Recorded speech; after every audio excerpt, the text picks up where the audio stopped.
Assalamualaikum warahmatullahi wabarakatuh. Jumpa kembali lagi dengan saya Udin dalam channel Kim Ude. Asiknya belajar kimia. Oke teman-teman semua, materi berikut ini adalah sifat koligatif larutan part 2, yaitu penurunan tekanan uap larutan atau yang dilambangkan dengan delta P. Oke, jangan lupa tonton video sebelumnya adalah sifat koligatif larutan part 1, yaitu satuan-satuan konsentrasi ya. Jangan lupa nanti linknya akan saya kasihkan di deskripsi di bawah ya.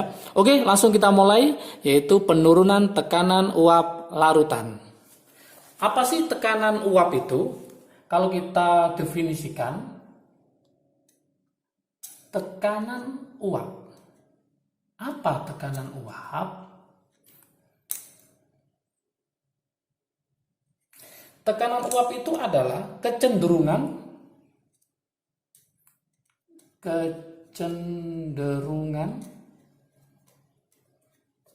suatu cairan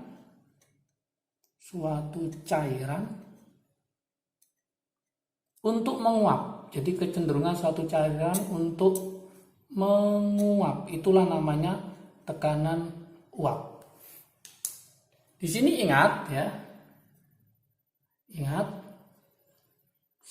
gini ya, mudah menguap, ini harus paham dulu, mudah menguap itu artinya adalah tekanan uapnya tinggi. Ini harus paham dulu, tekanan uapnya tinggi. Kebalikannya, sulit menguap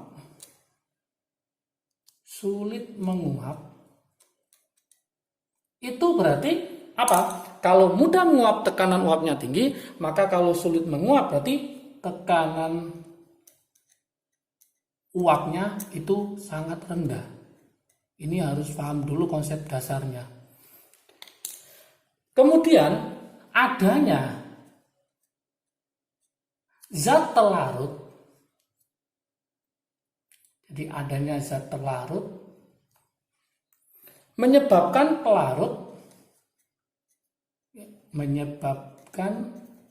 pelarut nanti ya. Berarti adanya zat telarut itu menyebabkan pelarut lebih sukar menguap. Kalau lebih sukar menguap, maka tekanan uapnya apa ya? Rendah. Jadi lebih sukar menguap. Sebab kenapa dia lebih sukar menguap? Karena sebab sebagian permukaannya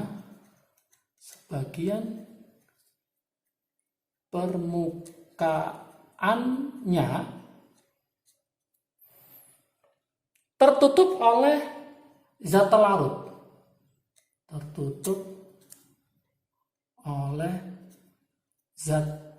Ini harus paham dulu. Oke. Dari sini maka bisa disimpulkan kesimpulannya ya. Tekanan uap larutan akan menjadi lebih kecil dari tekanan uap pelarutnya. Kenapa? Karena dia sukar menguap, hanya tekanan uapnya lebih rendah. Maka bisa dilambangkan dengan rumus delta P. Penurunannya itu adalah P0 dikurangi P. Yaitu P0 dikurangi P. Apa P0? Apa P? Nah, P0 itu adalah delta P dulu ya. Delta P itu adalah penurunan tekanan uap larutan. Kalau P0 itu adalah tekanan uap jenuh pelarut.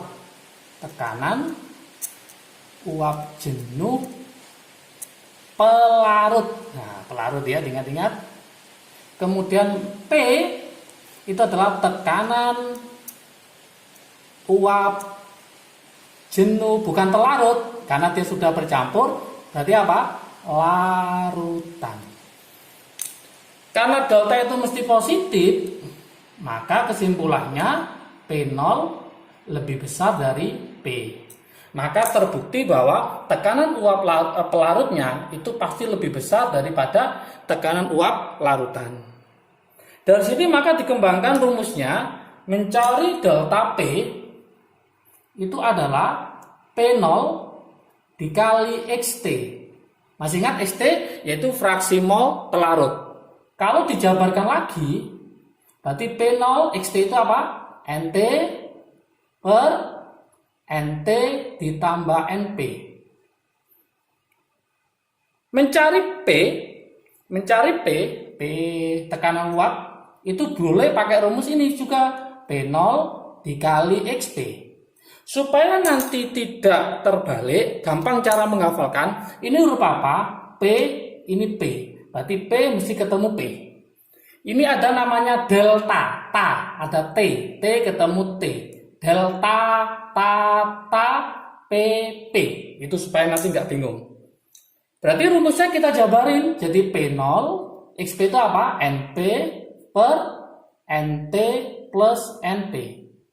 Yang saya tulis rumus ini itu adalah untuk larutan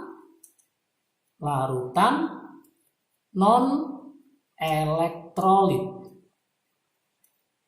Ingat-ingat. Gimana untuk larutan elektrolit? Maka rumusnya berubah. Jadi rumusnya gini kalau elektrolit, delta P sama dengan P0 NT, tetap kita tulis ya, NT ditambah NP. Maka ini nanti ada I-nya, yaitu faktor Van Hoff-nya. Oke.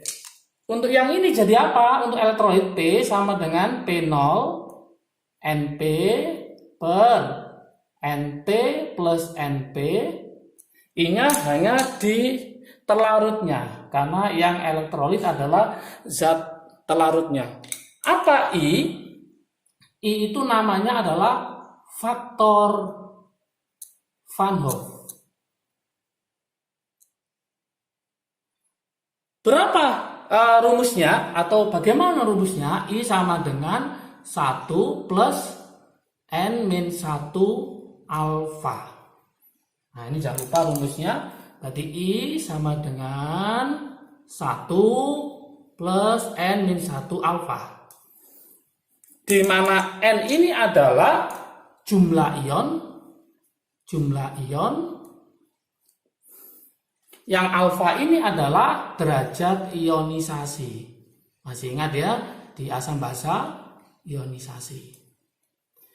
Ada trik asiknya di sini. Ada trik asik.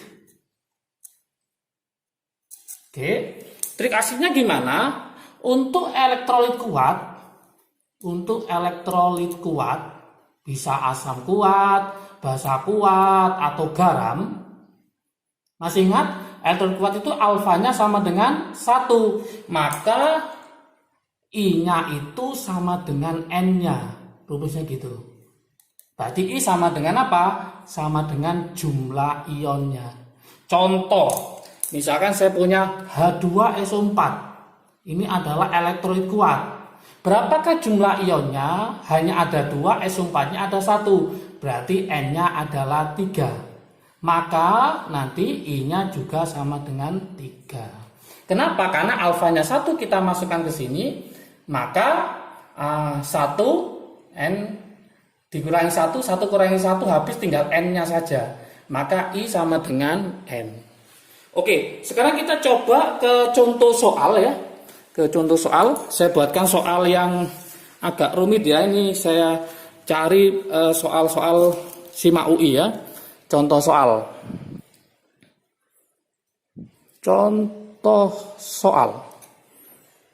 Supaya lebih paham lagi.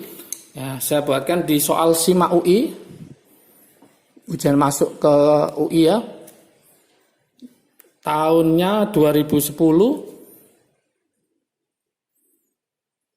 kode soalnya 607, nanti silakan dicoba ya.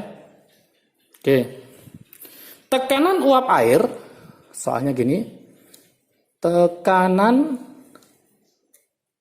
uap air pada suhu 25 derajat Celcius adalah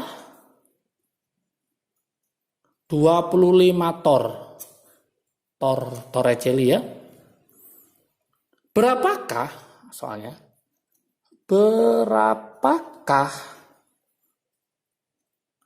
tekanan uap suatu larutan? Tekanan uap suatu larutan pada suhu 25 ya, pada suhu 25 tadi ya, pada 25 derajat Celcius yang dibuat dengan melarutkan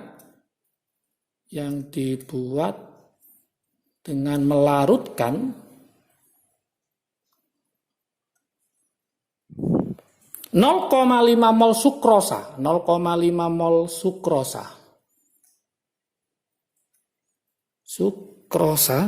dalam 12 mol air. Oke, berapakah tekanan uap suatu larutan? Oke, ini bisa kita kerjakan, kita analisis sukrosa dalam air. Berarti sukrosa ini adalah terlarut. Berarti airnya sebagai apa? Pelarutnya.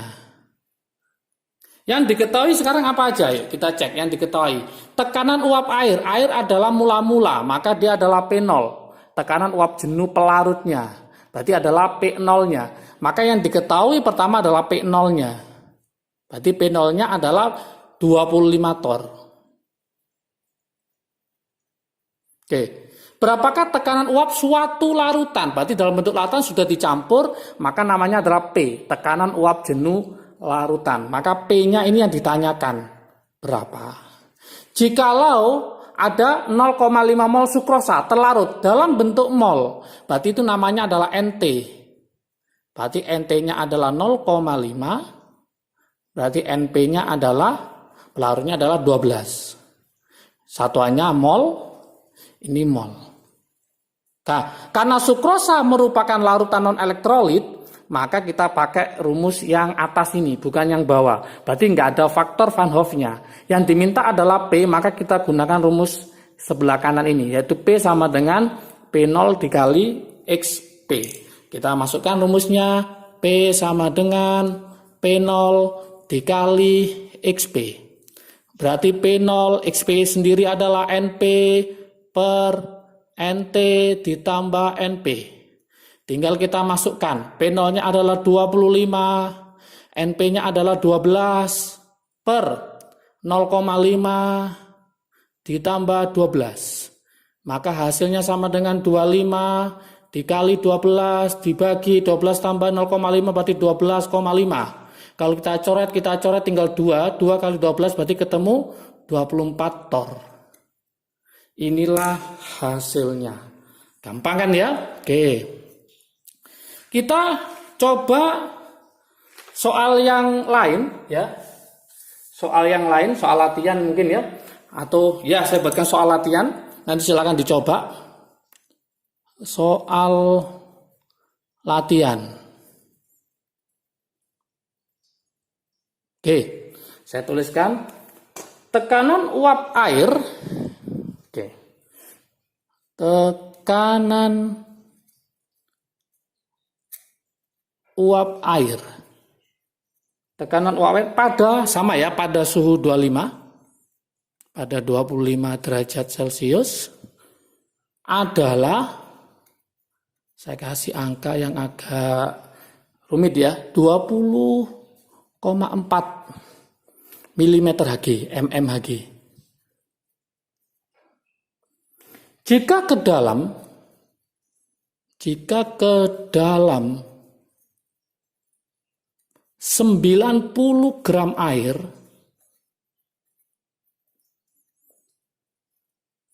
masih ingat MR-nya air? Yaitu berapa? 18 ya. Dilarutkan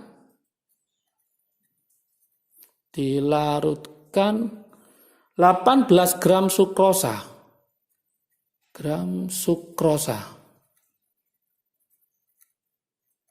Oke, MR-nya sukrosa adalah 180. Pertanyaannya, berapakah penurunan tekanan uap larutannya? Oke, silakan dicoba. Yang ditanyakan kalau ini adalah tekanan uap larutan, ini yang ditanyakan adalah penurunan tekanan uap larutan. Kalau ini dalam bentuk mol, ini masih dalam bentuk gram, ini dalam bentuk gram. Berarti jangan lupa nanti harus dijadikan mol ya. Ingat, ini sukrosa adalah non elektrolit, maka nggak usah pakai yang elektrolit, berarti pakai yang atas. Oke, selamat mencoba. Semoga paham dan mengerti. Jangan lupa video ini bisa di-share ke teman-teman kalian semua. Semoga bermanfaatnya lebih banyak lagi ya. Oke, salam sukses dari saya Kim Ude. Saya Eri. Assalamualaikum warahmatullahi wabarakatuh.